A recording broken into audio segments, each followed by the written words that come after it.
बीवी बड़ी समझदार थी, हौसलामंद, जीरत।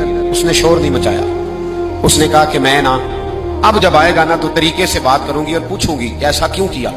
और ये भी उसने आके बताया कि अगर तेरे साथ निकाह के बाद उसे औलाद नहीं मिली तो औलाद वहां भी कोई नहीं। ये मुकम्मल तफसीलात। अब जब इस दफा खामद आया तो आते ही वो बीमार हो गया, कमजोर होने लगा। अब खातून ने मुनासिब नहीं समझा कि आते ही धड़ाम से मैं उसके सर पर ये फोड़ दूं कि तूने निकाह किया हुआ है और मुझे बताया नहीं। वो जरा तसल्ली में रही, कुछ वो बीमार था, हौसला रखा, खिदमत करती रही।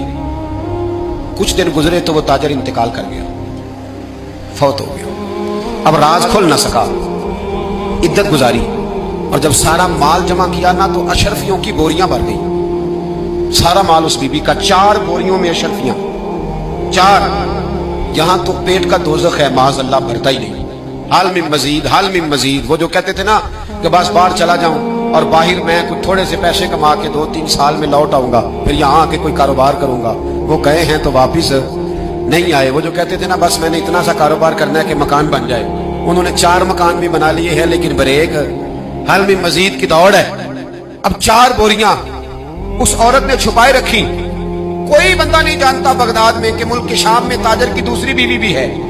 जब वो फारिग हुई तो उसने उस बूढ़े जासूस को फिर बुलाया और 2 बोरियां ऊंट पे रखी, खुद भी साथ बैठी और मुल्क शाम गई। अल्लाह अकबर। और बुजुर्ग कहते हैं मैं ऐसे ही नहीं दुआ करता। उसको जाके कहने लगी मैं अकेली वारिस नहीं हूं, आधे की वारिस तू भी है। मैं अकेली वारिस नहीं, ये तकसीम विरासत है, आधी की वारिस तू भी है। तो रख अपने पैसे। मुझे पता है उसने निकाह किया था पर मुझे बताया नहीं था, तो रख अपने पैसे, मैं तुझे दे रही हूं। आधे तेरे हैं, आधे मेरे हैं। उसने नजर उठाई तो रो पड़ी, कहने लगी नहीं अब ये सारे तेरे ही हैं। अगर तू अल्लाह से डरती है तो मैं भी रब से डरती हूँ। अगर तू मुस्तफा करीम का कलमा पढ़ती है तो मैं भी उसी नबी की मानने वाली हूँ। कहा बात क्या है, मेरा क्यों है सारा? तो वो खातून कहने लगी वो 2 साल 3 साल से मेरे साथ निकाह था और उसने बताया था मुझे कि मेरी बीवी भी है, और मैं गरीब थी तो मेरे वालिदैन को भी बताया था कि मेरी दूसरी शादी है। ये मकान उसने मुझे लेके दिया था, मेरे तमाम अखराजात वो पूरे करता था, नानो नफका का ख्याल रखता था। लेकिन अब के जब वो आया तो वो बीमार था। उसने मुझे बताया कि मुझे तबीब ने बताया है कि मैं शदीद बीमार हूं, शायद बच ना सकूं।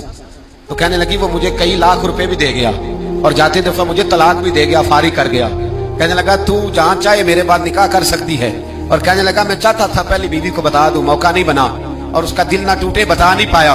लिहाजा वो मुझे ढेर सारे पैसे दे चुका है, सारा मेरा हिस्सा मुझे पहले से दे चुका है। मेरी बहन अब ये 4 बोरियों में से 2 मेरी नहीं बल्कि 4 की 4 ही तेरी है, तू ही इसकी हकदार है।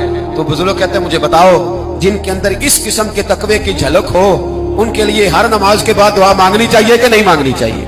हर नमाज के बाद। हमारे यहाँ हाल में मजीद है, मेरा हिस्सा ज्यादा है, मेरा हिस्सा ज्यादा है, मुझे ज्यादा मिलता